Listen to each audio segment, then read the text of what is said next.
Okay, this will either work or it won't work. Here's the idea. In chapter 26, I think actually, nationalism had given us Italy in 1861 and a Germany in 1871. Already existing are France, obviously, and Russia. I promised in these 3 minutes to take you from Bismarck to the First World War. How would we do it? Bismarck, he's the guy who gave you Germany, 1871, 3 short wars. For the next 20 years or so, he's the foreign minister, effectively, of Germany. Does he fight more wars in those 20 years? Interestingly enough, no. He becomes a peacemonger, as we try to say sometimes. But how does he want to effectively keep the peace in his newly crafted Germany? Here's the idea. Wants to make sure that nations don't go to war. So there's a Germany, right? Who's the chief threat to Germany? France. Nursing a grudge from being the nation that was the last that Germany fought to create its new nation. So how do you do that? Isolate France. He does that with a pursuing a treaty with Austria-Hungary, and then finally, sort of in the I think the late 1880s, interestingly enough, signs a treaty with Russia.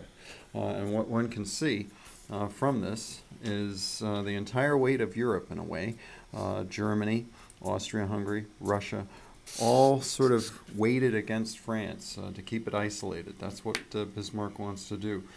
This works tolerably well. Bismarck, sort of a crafty diplomat, old guy, he's seen everything. Worked well while Bismarck is in the running the helm. But there's a young Kaiser that comes on board in Germany, late 1880s. He doesn't want to deal with sort of the world that this old guy Bismarck created. So I think about 1890, fires Bismarck. No more Bismarck. And the first thing that the young Kaiser, who wants to run the show himself, doesn't sign a sort of an extension of the treaty with Russia. Okay, so Germany is still allied with Austria-Hungary, but it no longer has that treaty with Russia. And the French are many things, but they've been isolated since the end of the Napoleonic Wars. They see their opportunity, even though they're Republican, small r. They do see their opportunity to get out of the box by pursuing an alliance, a treaty, if you will, with Russia. And I think by about 1890, 1895, I don't have the dates immediately, but Russia and Tsarist Russia and Republican France sign a treaty in which they sort of guarantee each other's security.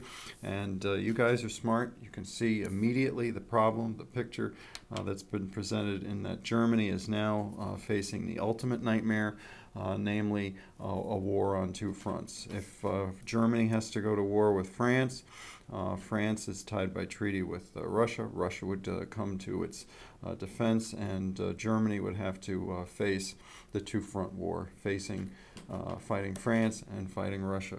What we'll do in another short video is take how does Germany try and think its way out of this enormous problem of being, again, between two potential foes. You can't fight both at the same time. Small nation, well, large nation, industrial, but it has its limits. So what can it do?